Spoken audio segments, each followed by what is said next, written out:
La parole est à vous, Clémence Cole, Alain Mouot, Denise de la Fafiette. Merci d'être avec nous ce jeudi 17 février 2022. Alors aujourd'hui, nous parlons de la Confédération des organisations des victimes de la crise ivoirienne qui révèle que 850 victimes des crises vécues en Côte d'Ivoire sont en attente de réparation. Cette organisation déplore les lourdes démarches administratives imposées par l'État dans le processus de dédommagement. Dans un élan de réconciliation, les victimes plaide pour un allègement considérable des procédures à remplir pour pouvoir bénéficier des réparations. Alors, que pensez-vous de cette requête des victimes? Comment l'État doit régler définitivement cette question de réparation des victimes? Eh bien, nous attendons vos avis et commentaires au 27 20 21 44 48 ou au 27 20 24 27 87 ou également sur la page Facebook de Radio Côte d'Ivoire. Nous allons démarrer comme d'habitude avec quelques réactions sur la page Facebook de Radio Côte d'Ivoire avant les appels. Et Montano à Yopougon, Institut Pasteur d'Adiopodoumé. Ce qui est dommage, à mon sens, c'est qu'il y a trop de lenteur dans notre administration. Quand une situation est créée, tout de suite, on demande la constitution d'un dossier. Maintenant, quand cela est fait, on met du temps à examiner ces dossiers afin de satisfaire les postulants ou les ayants droit. Dans un souci de soulagement, les personnes à charge de ces dossiers n'ont qu'à faire diligence pour liquider ces indemnisations. Je pense que le dédommagement de ces victimes va un tant soit peu accélérer le processus de réconciliation de notre pays. Bosson à Sérémy à Yopougon, Toit Rouge pour la réconciliation et pour effacer donc tout ce qui est effet de crise. Il faut indemniser de façon générale et sans arrière-pensée toutes les victimes reconnues comme telles et ayant régulièrement constitué un dossier. Il est temps d'oublier le passé et repartir sur de nouvelles bases. Nous prenons justement quelques appels déjà. Nous avons M. Yéman Kwaku Eddy Emmanuel qui nous appelle de Mbayakro. Bonjour, monsieur. Allô? Oui, nous vous écoutons. Oui, c'est M. Eddy Emmanuel de Mama. D'accord. Vous êtes à Gagnois plutôt? Oui, oui. Ah, d'accord. Donc, M. Eddy Emmanuel qui nous appelle de Mama à Gagnois. Ok. Bonjour, Denis de la Facette. Nous vous saluons. Ok. Je pense que ce dossier-là ne doit plus exister. Moi, j'ai dit que le gouvernement même ne suit pas les dossiers. Quand il dépose les dossiers, il ne suit pas ça. Ce qui fait qu'aujourd'hui, il y a d'autres personnes qui sont indemnisées. Il y a d'autres personnes qui sont là, ils attendent. Et cela n'est pas normal. Parce que c'est un dossier, quand c'est traité, pour tout le monde, chacun doit être au même niveau pour pouvoir percevoir leur argent. Mais jusqu'à présent, il y a d'autres qui ont reçu, il y a d'autres qui n'ont pas encore reçu. Ça, ce n'est pas normal.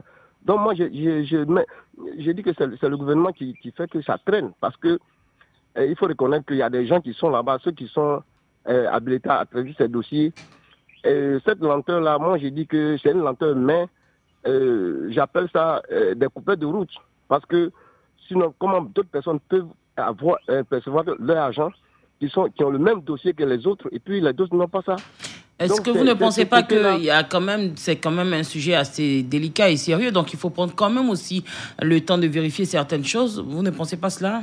Non, oui, d'accord, ma soeur, c'est vrai, mais il y a un temps pour ça, il y a un temps bien précis où ces dossiers sont traités, ça est dans les tiroirs. Bon, on ne sait pas pourquoi ça traîne. D'accord, vous proposez quoi justement? Voilà, moi j'ai dit que c'est un peu partout, c'est pas les victimes de guerre seulement. Même quand il y a eu la crise de la Covid, on a vu, il y a d'autres qui devaient indemniser tout ça. Il y a d'autres qui ont perçu leur argent. Ils ont fait tous les dossiers, même ici à Ouagaïo. On a déposé tous les dossiers. Ça a fait 1 an, 2 ans maintenant. Quand tu circules avec deux personnes, tu dis, oh, nous, on a reçu pour nous. Mais par contre, d'autres n'ont pas reçu. Mais je ne sais pas pourquoi j'appelle ça. Je ne sais pas comment je vais appeler ça, mais ce n'est pas normal que d'autres personnes on perçoive et puis d'autres personnes ne perçoivent pas. Moi, alors, vous proposez quoi, monsieur Eddy? Oui, non, il a faut de revenir à l'État. Quand il y a un dossier que quelqu'un traite, il faut suivre ça de près. Il faut suivre. Là, on voit que toute personne sera au même niveau. Mais quand on ne suit pas et puis on laisse comme ça va prendre du temps. Et puis il y a d'autres mains qui sont là. D'accord. Ils ne font pas avancer. Merci bien, donc, monsieur Eddy Emmanuel. Vraiment... Nous allons prendre d'autres réactions. On vous a très très bien compris. Vous demandez qu'il y ait un meilleur regard sur le suivi donc, des différents dossiers. Merci beaucoup. Nous prenons monsieur Yéman Kwaku Florent qui nous appelle de Mbayakro. Bonjour, monsieur Yéman.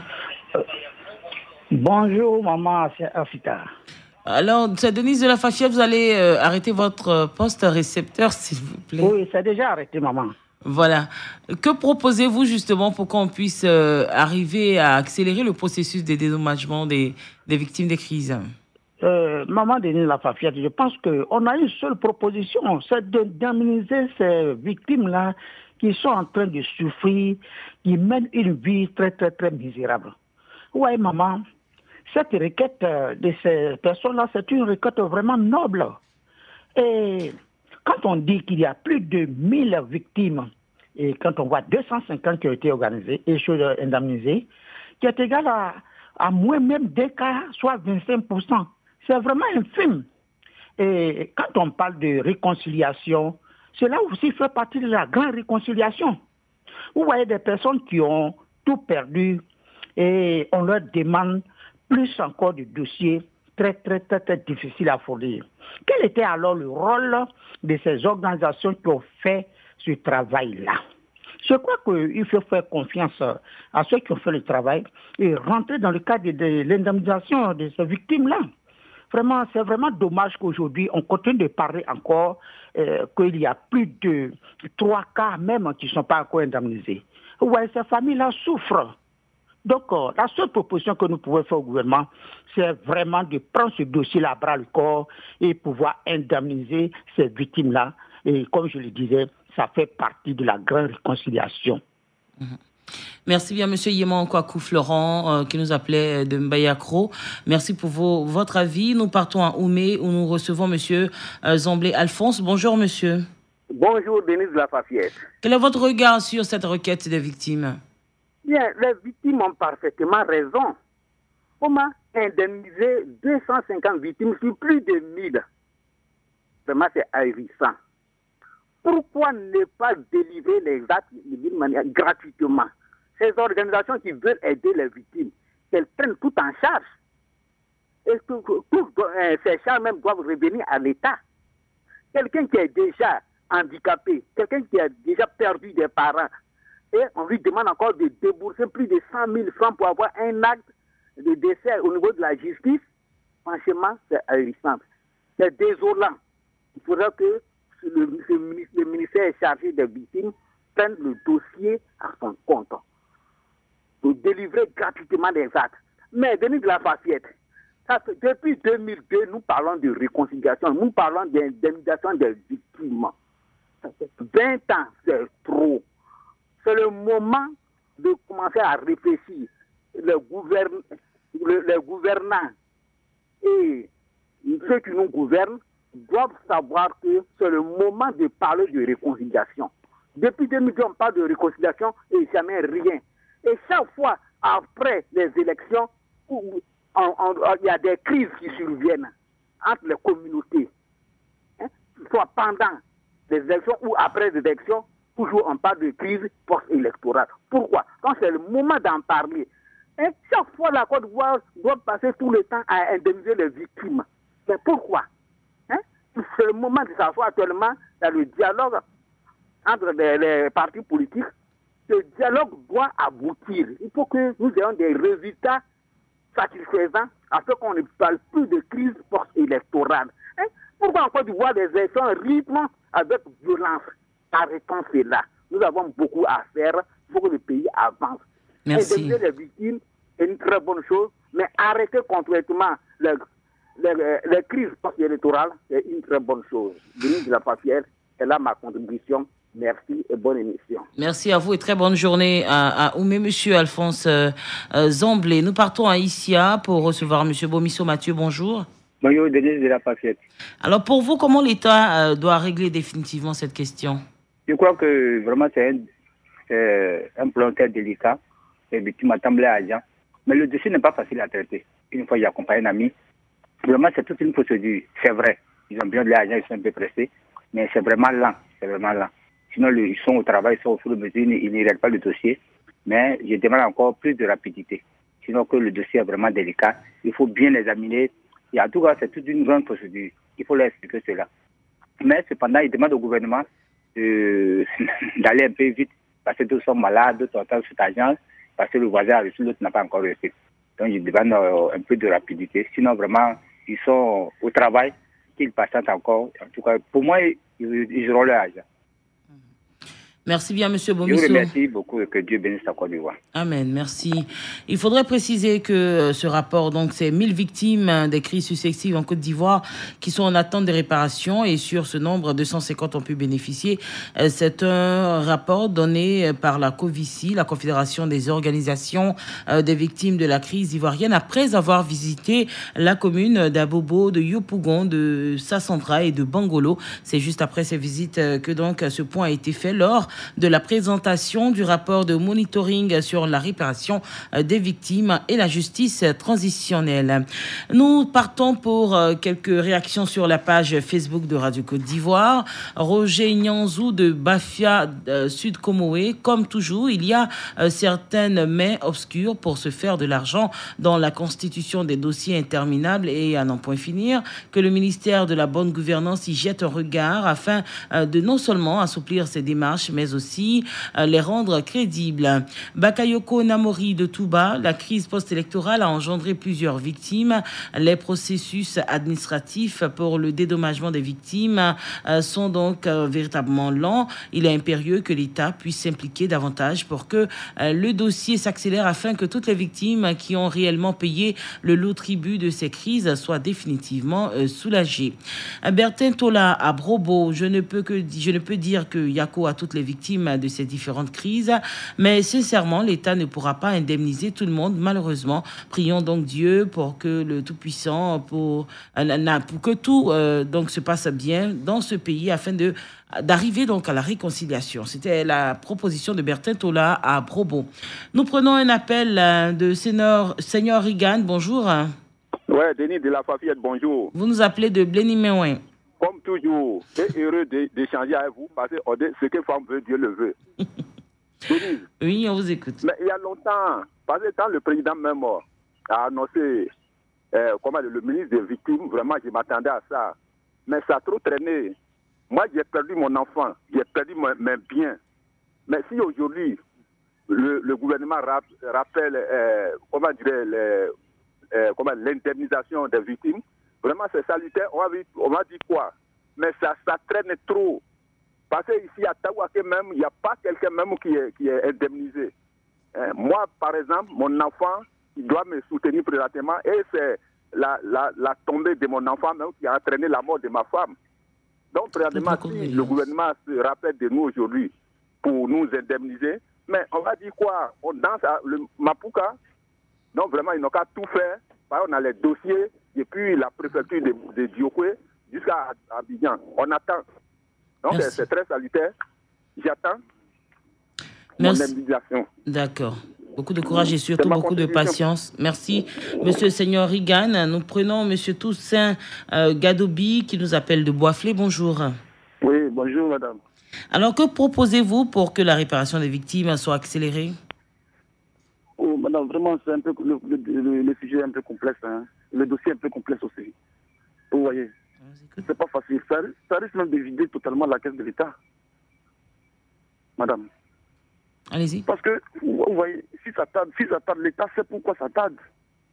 Parce qu'il y a tellement de victimes, il y a tellement de victimes. L'État même n'a rien fait par rapport au recensement des victimes. Sinon, l'État risque de faire encore double recensement parce qu'il y a d'autres mecs qui sont en prison et même peut-être même qui n'ont rien fait, qu'on n'a même pas encore soulevé leur dossier. Vous voyez. Et l'administration même actuellement est victime. Vous voyez, c'est qu'actuellement les gens sont en train de réparer même encore dans l'administration. Donc, pour ce souci-là, je pense qu'on doit tout oublier et partir sur de nouvelles bases. Sinon, on risque même de ne même pas payer les fonctionnaires. Donc, pour vous, on doit arrêter tout et passer à autre chose. Tout carrément, et maintenant partir sur de nouvelles réformes, sur de nouvelles bases. Et partir à une réconciliation vraie. Vous voyez, il y a d'autres qui sont en prison, même peut-être qui n'ont rien fait depuis plus que 10 ans. Ceux-là sont des victimes aussi. Donc, madame, c'est que moi, de ma part, on doit partir sur de nouvelles bases. L'État a bien fait d'arrêter. Et ceux qui, les 250 personnes, ne seront pas contre. C'est Dieu qui a fait, qu'ils ont reçu aussi leur indemnisation. Donc, maintenant, on doit amnistier tout et puis partir sur de nouvelles bases. Merci. Merci bien pour votre réaction. Monsieur Aboulaye Fofana nous appelle de Yopougon, nouveau quartier. Bonjour. Nouveau goudron plutôt. Allô? Oui, allô, monsieur Abdoulaye Fofana, bonjour. Oui, bonjour Denise, la Faciette.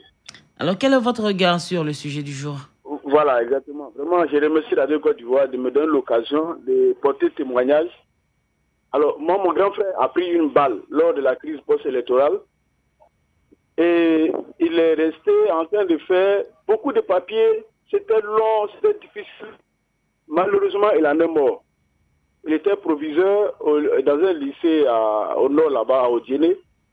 Et de l'incident, enfin de l'accident, parce que c'est dans l'accident, il y a un sniper qui a tiré sur notre voiture.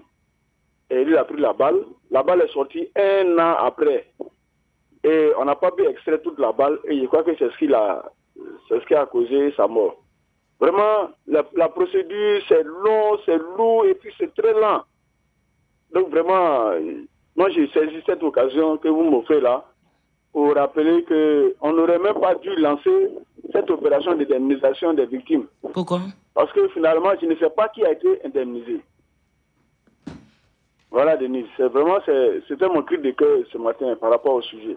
D'accord, on espère que vous allez arriver à bout. Sinon, en Côte d'Ivoire, selon les statistiques du ministère de la Solidarité, il y a plus de 4000 cas de décès qui ont été donc indemnisés et plus de 2000 cas de blessés aidés médicalement. Je crois que le processus est en cours et ce que demandent donc les auditeurs, c'est l'accélération de ce processus-là. Merci en tout cas pour votre réaction. Et nous prenons monsieur Blanchard Kouakou qui nous appelle de Boaké. Bonjour, monsieur. Bonjour, madame. Alors, vous proposez quoi? Bon, je suis parfaitement d'accord pour les deux intervenants là. Vraiment, nous disons Yako à tous ceux qui ont perdu. Pratiquement tout le monde a perdu durant la crise post-électorale, mais comme ils l'ont dit là, nous devons oublier et puis aller de l'avant. Parce que bien vrai qu'ils vont indemniser tout le monde, mais ça ne peut pas réparer les vies perdues. Donc nous devons oublier et aller de l'avant. Parce que je voulais vraiment, les deux intervenants, ils ont tout dit. Nous devons aller de l'avant et oublier. Peut-être l'homme a besoin d'argent pour aller de l'avant, mais il faut réclamer chaque fois. Vraiment, l'État fait des efforts. Il faut reconnaître que l'État du Côte d'Ivoire fait des efforts, mais nous devons oublier et aller de l'avant. C'est ce que je voulais ajouter. Merci bien, monsieur Blanchard Kouakou. Monsieur Bleké Koulibaly, vous nous appelez de Séguéla. Oui, j'appelle de Séguéla. Je suis de Séguéla. D'accord. Pour vous, que doit faire l'État? Pour les petits problèmes de victimes, là, parce que rien et tout de suite, là, il faut qu'on arrête tout ça. Parce que l'État ne peut pas payer toutes ces victimes-là en Côte d'Ivoire. Ce que peut-être l'État peut faire pour moi, c'est des victimes qui viennent de se passer tout de suite à mort. C'est des cas comme ça que l'État doit aider. Sinon, les politico-militaro, là, il faut qu'on arrête ça en Côte d'Ivoire. Parce que ça ne va pas finir. Hein? Ce n'est pas toutes les régions qui font, surtout en matière de politique, là, quand les arrivent, alors c'est des régions qui font ça comme richesse d'argent, quoi. Donc, pour moi, ce que je demande à l'État, c'est des victimes d'incendie, des choses que l'État doit vraiment les aider. Sinon, les victimes de politique ou autre, il faut qu'on arrête ça. D'ailleurs, il faut qu'on arrête. Vous ne pensez pas que c'est le droit? Vous ne pensez pas que c'est le droit de recevoir? Alors, monsieur Bleké. Allô? Allô? Bleké. Oui, dites-nous, vous ne pensez pas que c'est leur droit de demander une indemnisation? Oui, parce que je dis, on parle de 1000 et 4000, ou même 200 seulement qui sont, et les autres. Donc, je demande à l'État ivoirien vraiment d'arrêter ce genre de choses. Parce que tout le monde ne peut pas avoir. Ce serait toujours même l'injustice là, même on parle de réconciliation là. Mais quand d'autres ne sont payés, mais est-ce qu'il y aura réconciliation dans le cas? D'accord. Vraiment, je vous demande pardon, je demande à l'État de voir ce problème-là. D'accord, merci bien, monsieur Bleké. Bonne journée à vous à Séguéla et tous nos auditeurs à Séguéla. Monsieur Bois Innocent, vous êtes à Kouibli. Oui. Comment est-ce qu'on peut arriver justement à bout de cette question? Alors, pour arriver à bout de ces questions, moi, je pense que c'est une volonté des gouvernants. Voilà, c'est une volonté des gouvernants. Si l'État veut, l'État pourra. Parce que il y a des personnes qui n'ont pas demandé à avoir les pieds ou les bras coupés. Mais pour les soucis de pouvoir et autres, ces personnes-là sont dans cette situation aujourd'hui. Je pense que ce sont des dossiers qui devaient être prioritaires pour l'État. On classe ça, on indemnise les victimes, et alors on pense maintenant au développement, on avance. On ne peut pas avancer en laissant des plaies derrière nous. Il y a des gens qui pleurent aujourd'hui. Les parents qui sont morts, les gens qui ont perdu leurs enfants. Il y a des gens qui ne peuvent plus aller au travail à cause de la situation qui s'est passée dans le pays. Et on laisse tout ça et on avance. Je pense que ce n'est pas bien, ce n'est pas normal. Il faut que le gouvernement réfléchisse et pense à ça et cherche une solution rapidement pour ces personnes. Alors pour vous, est-ce que ce n'est pas aussi un sujet délicat qu'on ne peut pas traiter à la va-vite? Je veux dire, il faut prendre le temps quand même d'examiner certains contours de la question. Mais, madame, en prenant ce temps, qu'est-ce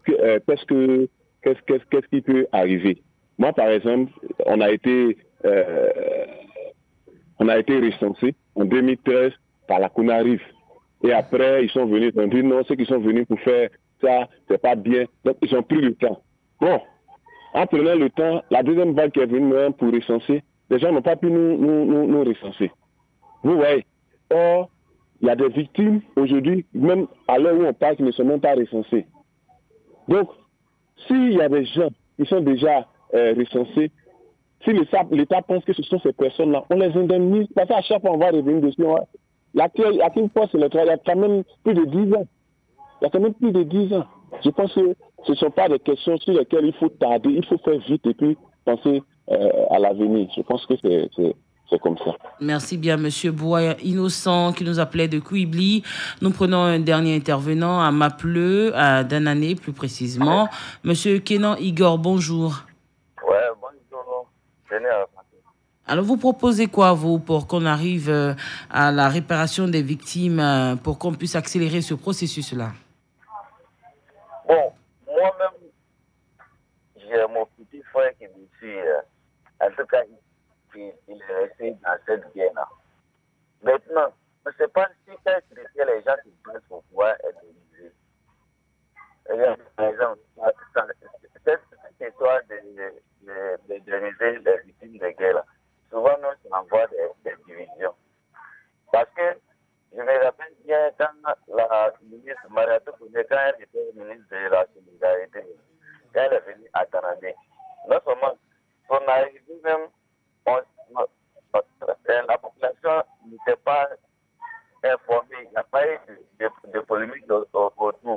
Maintenant, quand elle est venue, on sait dans quel quartier elle est partie, et puis comment les choses se sont passées. Pourtant, il y a des gens, même les vraies victimes, même, qui ont souffert dans la guerre. Eux-mêmes, ils étaient là. Mais on sait ceux qui ont bénéficié des trucs qu'ils ont envoyés. C'est pas bon. Ce que l'État doit faire, selon moi, c'est que l'État, c'est vrai, c'est un droit. Maintenant, l'État a la bonne volonté de pouvoir bien faire. Mais ceux même qui sont à la base là, pour ne pas créer d'autres problèmes là, l'État doit fermer les yeux dessus. Parce que c'est un droit, c'est vrai, les victimes doivent bénéficier des trucs. Mais l'État peut passer autrement pour pouvoir faire oublier la population. D'accord. De ce côté-là. Moi, c'est ma proposition. Merci bien, M. Kenan Igor, pour votre proposition. Ça sera tout aujourd'hui pour La Parole est à vous. Merci pour vos différentes réactions qui ont un point commun, donc l'accélération des indemnisations des victimes des crises en Côte d'Ivoire. Toute chose, selon vous, qui peut donc contribuer à la réconciliation nationale. La Parole est à vous, Clémence Cole, Alain Mouot, Denise de la Fafiette. Très belle journée à tous sur Radio Côte d'Ivoire. Radio Côte d'Ivoire, Abidjan 88.fm.